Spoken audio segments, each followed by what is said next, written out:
Deadbolt is a side-scrolling stealth shoot-'em-up developed by Hopu Games. You play as the Grim Reaper against mobs of undead creatures with gameplay more akin to Hotline Miami. The protagonist dies in one hit. Most objectives devolve into eliminating every living thing in the stage, and even the method of which the game gives missions feels similar to Hotline Miami's telephone conversations. What separates Deadbolt from Hotline Miami is that enemies take more than one hit, but some can be eliminated easily by a headshot. With enemies that can be bullet sponges and emphasize precision with aiming, the game underpowers players who go in guns blazing but rewards more careful planners by giving more stealthy approaches such as turning off light sources, hiding behind furniture, and vents the Reaper can use to easily travel from one room to the other. The safest tactic is to pick apart enemies as you won't get barraged with bullets, but unlike Hotline Miami, it's the best tactic as spraying and praying just won't cut it with these bullet sponges. The player can also hold two weapons of choice, which could be bought through Charon or picked up within the mission, though the latter won't carry over other missions. Weapons greatly vary with their accuracy, noise, range, etc. These stats can really change the player's run-through of a level, as accuracy matters heavily for headshots and noise won't attract goons from other floors and rooms. With health disadvantage the player has against the enemies, it's no surprise that there will be countless deaths before the player reaches success. With heavy emphasis on trial and error and enemies that act through noise or the sight of the player all within a 2D playing field, it's also no surprise that Deadbolt naturally feels like Hotline Miami.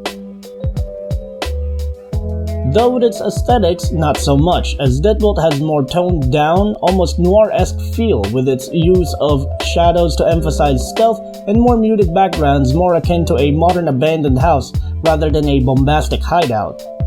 Deadbolt's realism contrasts Hotline Miami's, though its pixel art minimalism leaves Deadbolt stages feeling more bland and lifeless rather than gritty and alarming.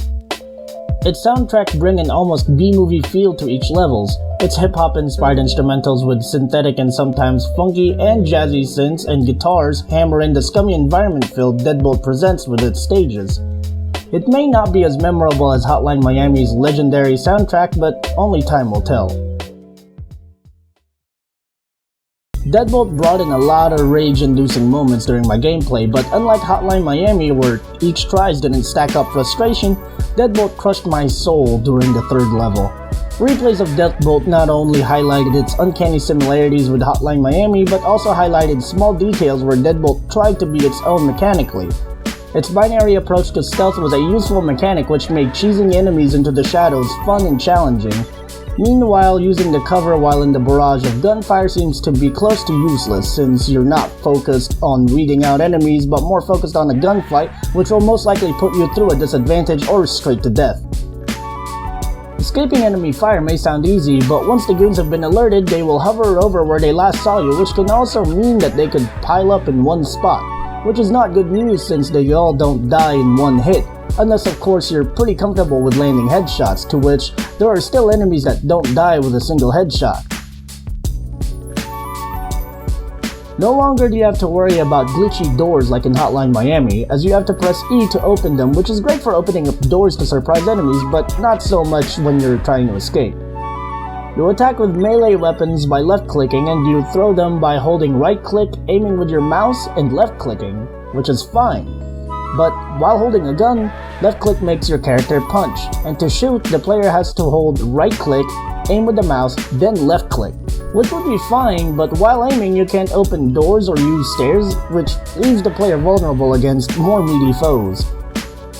Hotline Miami isn't a perfect game, and Deadbolt does not fix its shortcomings, but for being compared a lot to its obvious inspiration, Deadbolt still manages to have its own identity at the very least. Deadbolt's main problems comes with the balancing act of stealth and action. It's more stealthy than Hotline Miami indeed, but only slightly. In the end, the objective of eliminating every living thing in the stage is still the game's focus.